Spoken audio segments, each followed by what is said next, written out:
Alex Buchanan with Stateside Press and Jared McLaughlin, who returns to action at LFA 134. Jared, how are you? Alex, I'm good. It is good to be here, and it is good for you to have me on your show. How are you doing? I'm good, man. I'm good. I'm very happy to be talking with you, man. You're making a splash in the MMA scene, bro. Your promo game is it's on point. It's on point. It's almost as good as my fighting game, which is Alex, excellent. This is true. This is true. Man, you're 9 days out. How you feeling? I feel really good. I've moved up from 170 to 185. So right now, Alex, I've got my Fairlife right here. I'm drinking as much of it as I want. I've got a nice Hershey's chocolate bar over there. Now, listen, I'm having my spinach and my ground beef and all these other good things, but I'm enjoying some of the more delectable treats like I don't usually get to enjoy at 170 pounds. So I feel excellent. I've got a new opponent on 2 weeks notice, but Alex, 2 weeks, 2 days, 2 hours, it doesn't matter who it is. They're getting beat up. Fantastic, fantastic. Before we get to your fight, why don't you follow anybody on social media, bro? Listen, Alex, that's a great question. I didn't know if anybody would ever ask me that. Why don't I follow anybody on social media? My follow button is broken. I would love to. I wish I could. I'm missing out on a lot, but unfortunately, I got a crack on my screen right where that follow button is, so I can't. It's understandable. I mean, that's a very, very good reason. Mm-hmm. I wanted to touch on your I wanted to touch on your fight in March, man. How'd you feel about that performance? In March. Oh, when I fought the undefeated black belt Ty Davis. Yes. Alex, the one where I submitted the undefeated black belt Ty Davis. How did I feel about it? I felt pretty good, if I'm being honest. It was a good fight. We started on the feet, and then I beat him up there, and then I think we clinched and we went into the wrestling, and I beat him up there, and then we were on the ground, and Alex, I beat him up there too. So there's not a lot that I could be mad at after that performance. It was a pretty clean one. I didn't really get hit. I showed some awesome defense. It's hard to see. To a lot of normal people, you watch the video, you're like, I guess that looked pretty good, but I don't know what I'm looking at. But you slow that down, you watch that in slow motion. Come on, man. I'm parrying punches. I'm shoulder rolling punches. I'm dipping and weaving and pivoting.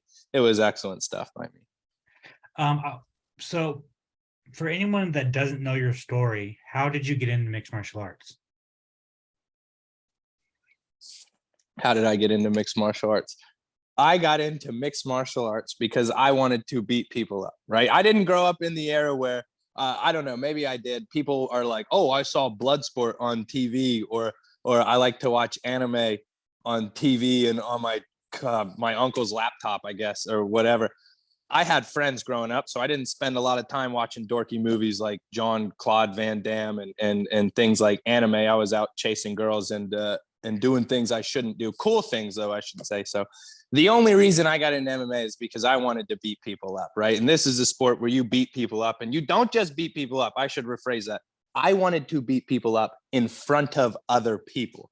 So not only did I beat them up, they looked at me and they said he beat them up. That is the sole reason I got into the sport of mixed martial arts. Oh, I love it. I love it.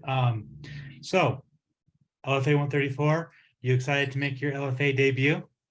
I am excited. Now I have to correct you. It is my LFA debut, but if you remember, LFA used to be a different company called Legacy Fighting Championship. I had my second and final amateur fight for Legacy Fighting Championship in 2017 when I was 18 years old. I submitted a man named Cale Bryant, who I should add was on a bit of a knockout streak until he ran into yours truly. So technically, this is my LFA debut, but it is not my Legacy debut. But yes, this is the first time I'm fighting for LFA where it matters. I believe I'm the co-main event. I'm a little upset about that. I'd like to be the main event, but it's my first fight there, Alex. I might have to do a little more work. Even though if things go how I would like them to go, I won't be sticking around LFA. I would love for this fight to punch my ticket to a bigger opportunity, maybe a Contender Series fight in July, maybe a short notice fight at middleweight too. We'll see. The UFC just did the Ultimate Fighter middleweight, and they had Brian Battle win that. Brian Battle's dropping to 170. Most of the guys from that season suck. So I think they definitely need some guys at 185. The division is not super exciting. It seems like 170 is stacked and everything below that is stacked. But God, dog, 185 and up sucks pretty bad. 205 heavyweight. All of those weight classes could really use something. And I would like to be that something. If you were to get to the UFC, I know you're kind of alluding to it. So would you like to stay at middleweight, or is welterweight like your real title run? I could make welterweight tomorrow if I had to. It wouldn't be fun. I could make welterweight tomorrow. I'm staying at 185 pounds.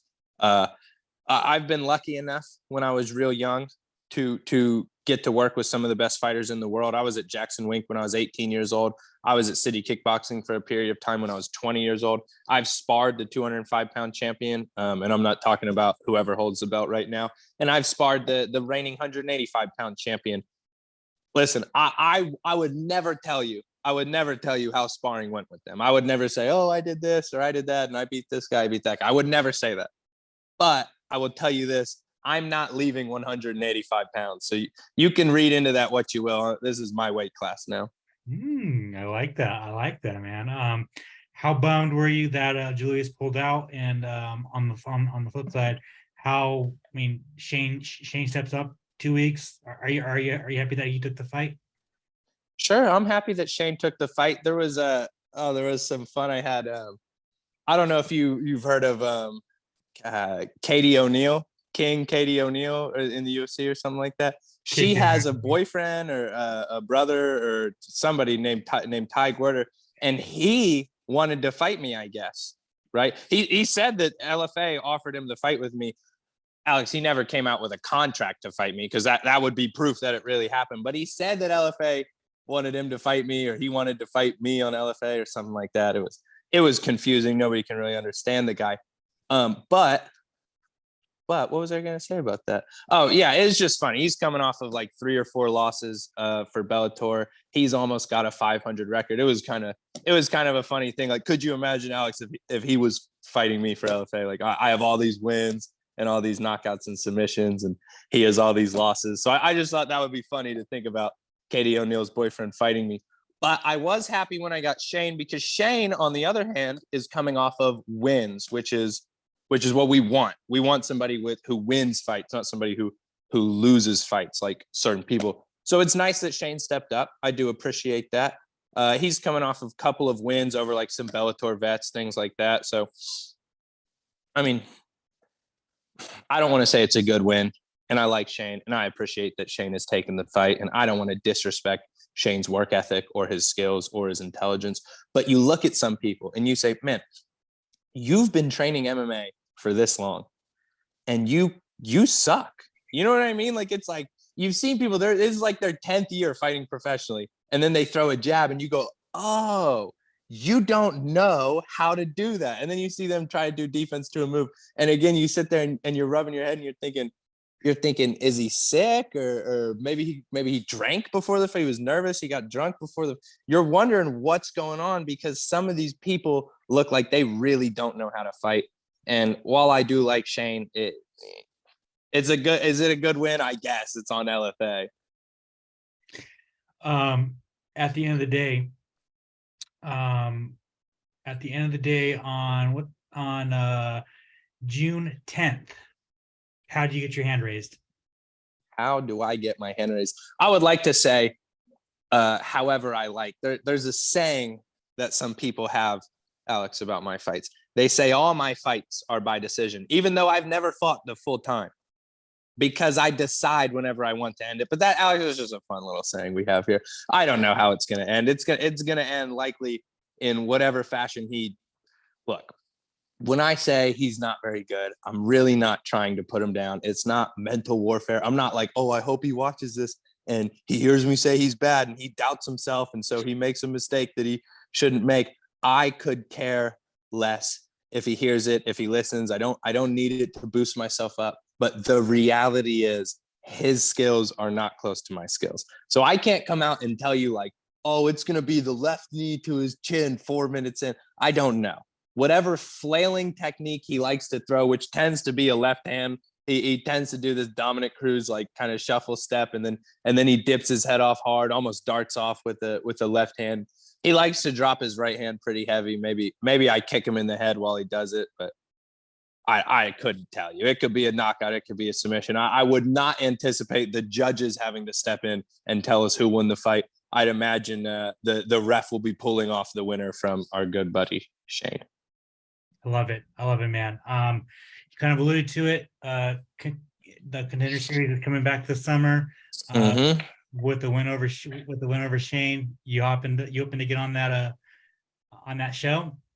Yeah, absolutely. I have zero interest in working with any promotions besides the UFC. The only reason I have interest in LFA is because LFA is a feeder league to the UFC. The UFC presents a huge opportunity. Contender Series is a huge opportunity, and I could care less about the $10,000 they pay you to fight on it. Could not matter less to me. I would fight on Contender Series for free. I would fight in the UFC for free because it's just a platform. I'm Alex. I'm awesome, right? And I'm gonna make myself famous and a lot of money. And I don't need the UFC to be putting all of that in my pocket. So yes, I am absolutely hoping to get on the UFC. And now I don't have a real job, so it's not like, man, I want to quit my job and do this full time. My job is teaching martial arts to kids for like 4 hours a week. I teach some classes and some private lessons. Like I don't do any real work. I just do martial arts all the time. So it's not even like I want to make money. So any of that changes it. It is strictly an ego thing. I want to have a lot of money. I want to have a lot of success, and I want to have a lot of fame. And the only way to get those things, if we're being realistic in mixed martial arts, is to go through the UFC.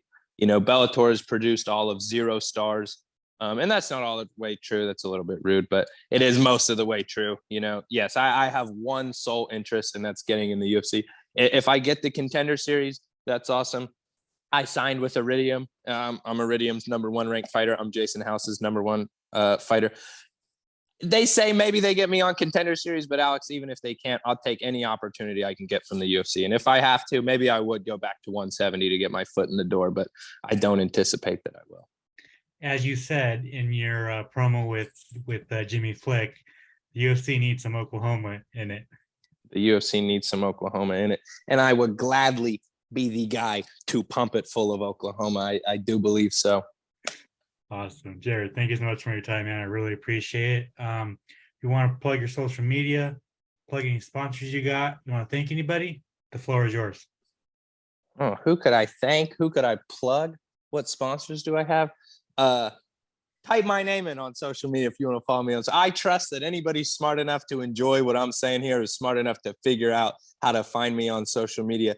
Alex, thank you so much for the time. You are also welcome for the time. It was a pleasure. And until next time, my friends, see you later.